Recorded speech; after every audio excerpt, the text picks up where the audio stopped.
This video is about function rules and comparing offers when having different companies to choose from in a situation. So, first, to make money, the soccer team plans a special project to take orders for roses and deliver them on Valentine's Day. The team found two shops are red and roses are $20 for the service charge plus $75 for each that is bought. Its roses for a service charge of $60 plus 50 cents per rose. So we want to find the cost of 3 roses at each shop. So if I want 3 roses from Roses Are Red, I have to pay $20 for a service fee plus 75 cents for 3 roses each.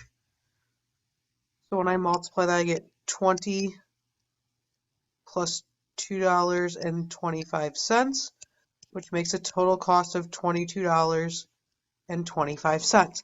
If I bought Flower Power charges $60 as a service charge plus 50 cents per rose.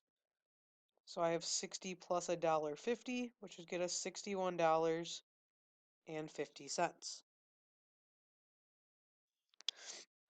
In this case, the cost of the roses depends on the number of roses that are ordered. So each number of roses gives a unique cost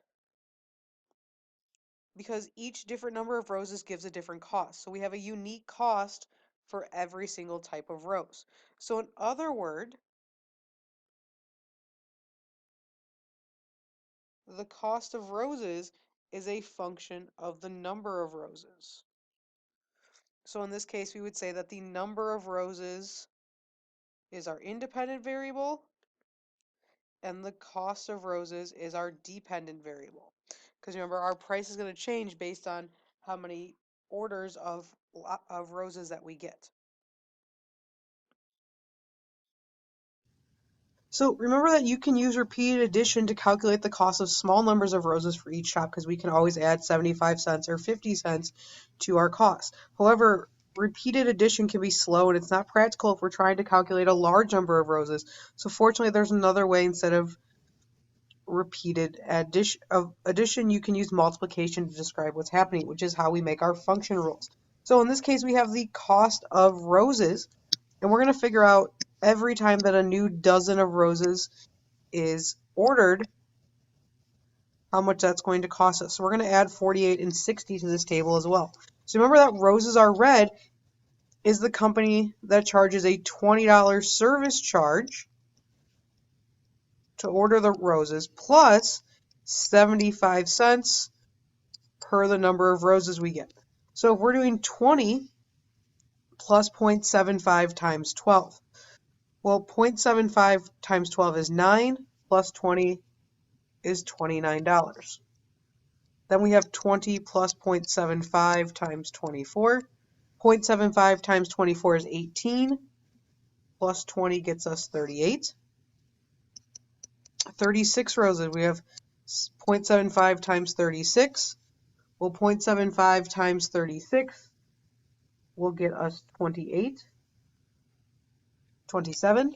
27 gets us 27 plus 20 will be 47. Notice that there's also starting to be a pattern. So every time that we're adding 12 roses, the cost of our roses is going up by $9. So if we order 48 roses, that's $20 plus 0.75 times 48. 0.75 times 48 is 36 plus 20 gets us $56. And if we order 60 roses, 0.75 times 60 plus our $20 would get us a total of $65. So notice that if we're doing a process for the number of roses, we can always do $20 plus 0.75 times R, which will get us our total cost C. So looking at the different columns, what always stays the same? $20 added for the service charge.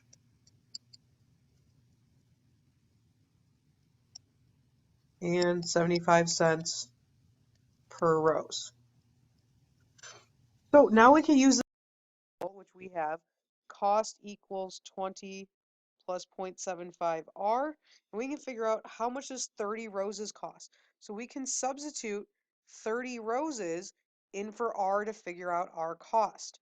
So in this case, then we would have C equals 20 plus 0.75 times 30. So 0.75 times 30 is $22.50, plus our $20 service charge gets us a total of $42.50. How many roses can we get for $100? So now this time we know how much we want to spend. We want to know how many roses we can get. So we're going to put that in for C and solve for our roses. So in this case, we would have 100 is equal to 20 plus 0.75 R. We're going to subtract 20 from both sides and we get 80 equals 0.75 R. And when we divide by 0.75, we get R equals 106.6 repeating roses. Now remember, we can't buy part of a rose. So if we have $100 to spend, we can only buy 106 roses. We can't round up because they're not going to give us a rose that we can't pay for. So the cost of roses at flower power. So remember that flower power, we're going to fill in the table with 48 and 60 roses. Flower power is charging $60 of a service fee plus 50 cents per rose. So 50 cents times 12 is 6, plus 66 is, or plus 60 is $66. 0.50 times 24 is 12, plus $60, which is $72. 60 plus 0.5 times 36 is 18 plus 60, which gets us $78. Notice that this time the cost of roses, every time that we raise 12 roses, our price is raising by $6. Then we have 60 times 0.50 times 48, which is 24 plus 60, gets us $84, and 60 plus 0.50 times 60 roses would get us $90. So in this case, for the number of roses, we're paying $60 plus 50 cents per rose, which is equal to our cost. So our function rule in this case is C equals 60 plus 0.50 R, and we want to know how much would 30 roses cost. So we're going to put 30 in for R again. So we have C equals 60 plus 0.50 times 30, which gets us 60 plus 15, so $75. If we want to know how much roses we're going to get for $100, we're going to put 100 in for C and solve for R. So we have 100 equals 60 plus 0.50 R. We can subtract 60 from both sides to get 40 equals 0.50 R. And we can divide by 0.50. So 40 divided by 0.50 gets us 80. So we could buy 80 roses if we have $100 to spend.